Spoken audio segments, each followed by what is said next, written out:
Piggybook by Anthony Browne. Mr. Piggot lived with his two sons, Simon and Patrick, in a nice house with a nice garden and a nice car in the nice garage. Inside the house was his wife. "Hurry up with your breakfast, dear," he called every morning before he went off to his very important job. "Hurry up with the breakfast, Mom," Simon and Patrick called before they went off to their very important school.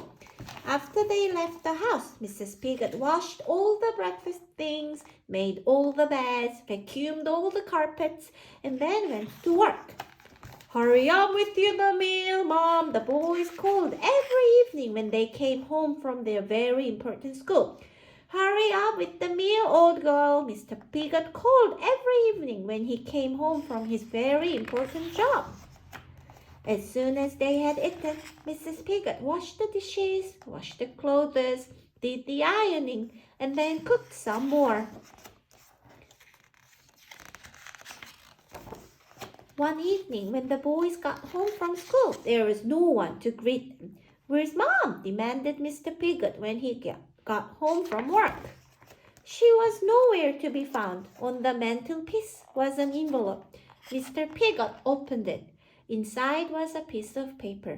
"You are pigs." "But what shall we do?" said Mr. Piggot. They had to make their own meal. It took hours, and it was horrible.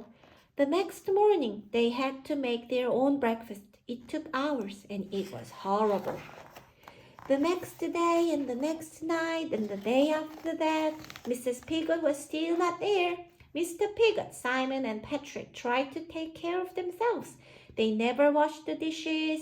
They never washed their clothes. Soon the house was like a pigsty. "When is Mom coming home?" the boys squealed after another horrible meal. "How should I know?" Mr. Piggot grunted. They all became more and more grumpy. One night, there was nothing in the house for them to cook. "We'll just have to root around and find some scraps," snorted Mr. Piggot. And just then Mrs. Piggot walked in. "Please come back," they snuffled. So Mrs. Piggot stayed. Mr. Piggot washed the dishes. Patrick and Simon made the beds. Mr. Piggot did the ironing, and they all helped with the cooking. Sometimes they even sort of liked it. Mom was happy too. She fixed the car.